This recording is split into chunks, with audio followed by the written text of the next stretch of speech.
Welcome back to the Prolworks channel. My name is John. A couple months back, I came up with an idea and thought it would be pretty cool to have a solid chunk of wood that was shaped like a squiggly line. So that's exactly what I made, and I'll show you how I did it. I'm using walnut for this project because I got it for $2 a board foot, which is pretty cheap for any hardwood, let alone walnut. It was in a stack of shorts that I'd seen for a while, and it was usually $5 a board foot, but when it dropped down to 2, I really couldn't say no.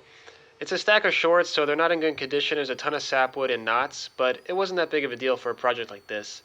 So I'm just getting this lumber milled up, and then I'll show you the design.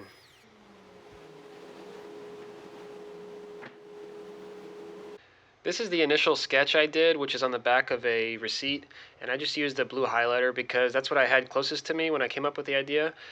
The first sketch was on the left, and that was just a squiggle with two legs sticking out the bottom.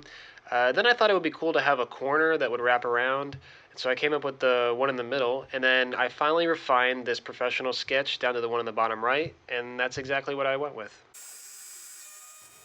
I did my best to recreate this idea in Inkscape so that I could send it to my CNC router to cut out a template. I wanted to get this cut out ahead of time so that I could see exactly how wide I needed my pieces to be.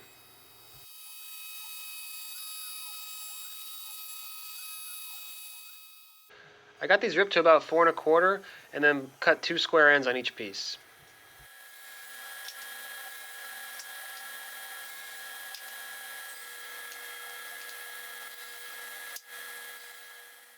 I'm essentially creating a faux box joint with all of these layers going together, so they need to alternate with how long each piece is.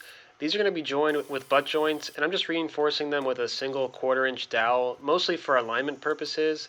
I can only fit one dowel for each piece because the nature of the squiggle and where it lined up would only allow one, but it provided enough strength until I could get everything glued together.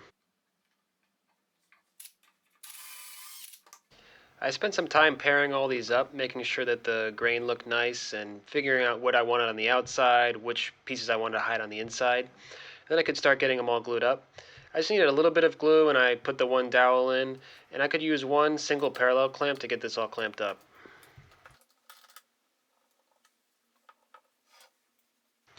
The template was a little bit too big for my CNC router, so I cut it into 2 pieces and then joined it with these dowels here.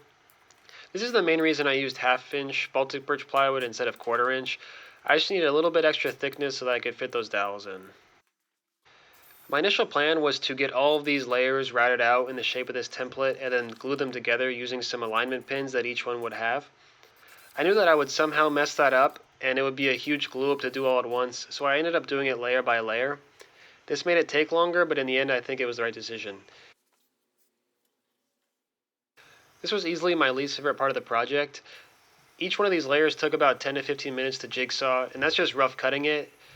And I couldn't get this on my bandsaw because it's just an awkward shape to handle. I eventually clamped it to my workbench and got a better method going, just cutting these V shapes out of each of the curves. And then finally I could get onto the actual routing. I attached my first layer to the template and got started with this flush trim bit. It's a 1/4 inch in diameter, and I chose this small of a bit because I wanted to be able to get into those tight areas. I think looking back, I would use a 1/2 inch diameter bit. Even though it would increase the radius of those curves on the inside, it would make it a lot easier to sand.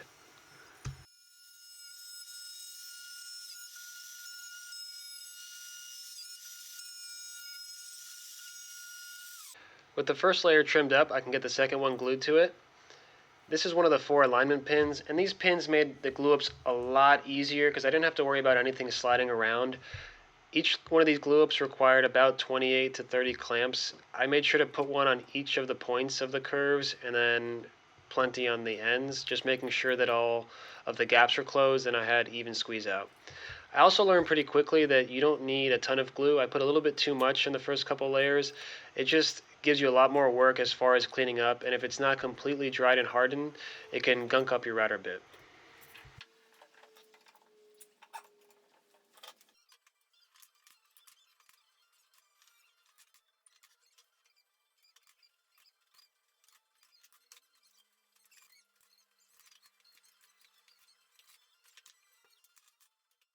Because I'm going layer by layer, I don't need my plywood template anymore. I'm just going to use this flush trim bit, and it's going to reference off the first layer to trim the second, and so on and so forth for each layer after that. I'm using a little Makita trim router, and I'm have it in the plunge base so that it's easier to grip. This was a pretty solid workhorse. I was a little bit surprised with how well it worked, considering how much material I had to remove. And this is just more of the same, a lot of routing and a lot of dust to clean up.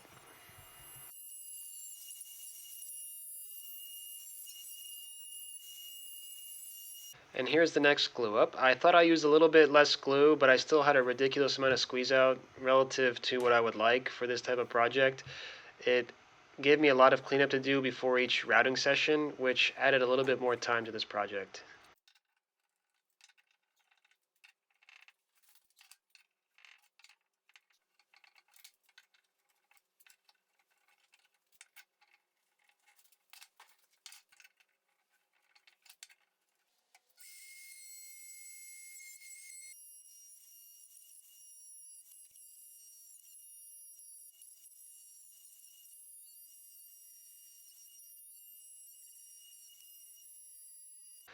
Fast forward a few days, and here we are at the last glue up. I was initially going to do 17 layers, but I had to cut it short to 15 because the router bit started to struggle. And that was one of the issues I had, was how much material to remove with the jigsaw. If you take too much material off, you risk going inside your line and ruining the layer.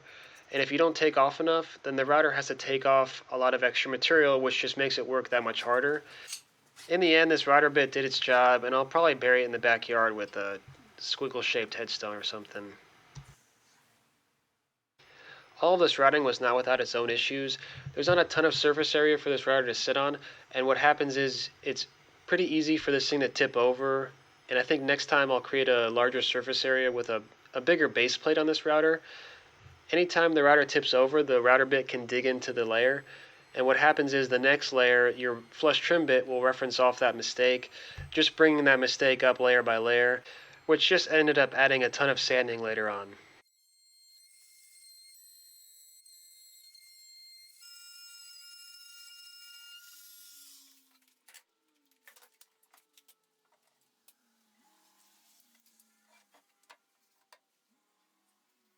It's hard to predict if a knot will show itself or not, or not. So I just used some epoxy and sawdust to fill them in, and then I would just sand them down later on.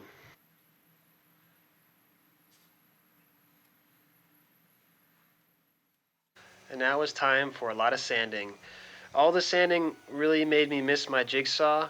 Um, but what I ended up doing here was starting with 60 grit paper, which I don't usually use on projects, but I had to remove a bunch of material to get everything evened out, especially on some of these parts that have a lot of end grain, which is a lot more difficult to sand. After that, I moved to 80 grit and on to 150, 220, and so forth.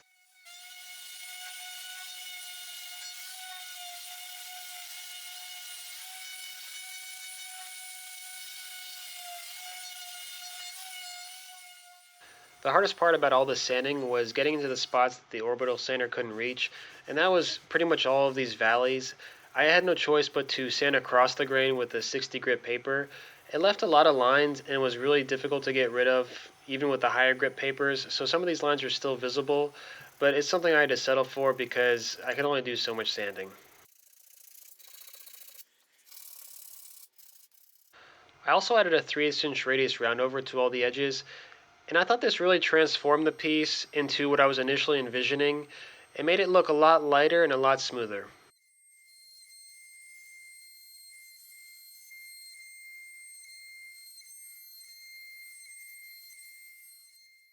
And now I can move on to something to hold this bench up. I didn't really have a good idea going into this on what I wanted for the base. I initially thought that a leg jutting out at an angle would be kind of cool because it would be a minimalist look and not take too much attention away from the squiggle. I ended up going a little bit of a different route because I knew that leg wouldn't be too stable. I had some of these blocks and I had them cut 4 to 6 inches in length and just glued them up in layers. And then I glued those layers together into what was a sort of a funky looking Jenga tower. This in itself is not a very minimalist look, and it does draw a little bit of attention from the squiggle, but in my head I thought the juxtaposition of the two different pieces would be kind of cool. And after seeing the final piece, I still think it looks nice, though I can tell this is going to be a love it or hate it kind of thing. So if you have any ideas for what a cool base would look like for this squiggle bench, please let me know in the comments below.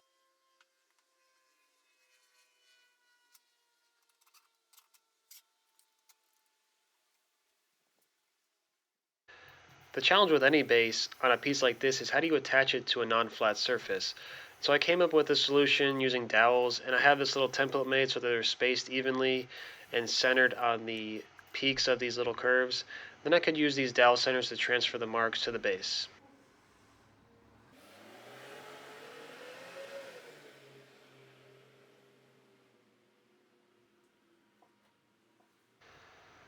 And this was my first look at the two pieces together.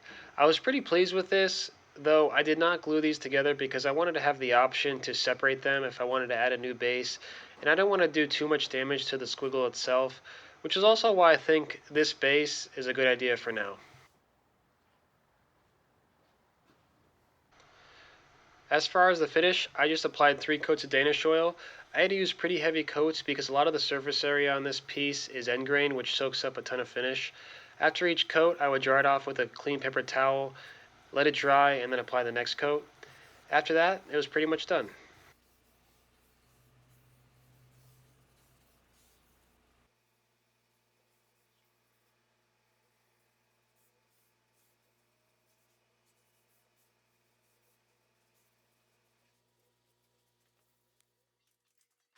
The bench is actually not uncomfortable at all, and I don't really know how to model a new bench, but here's my best attempt. I hope you enjoyed the video. Thanks for watching.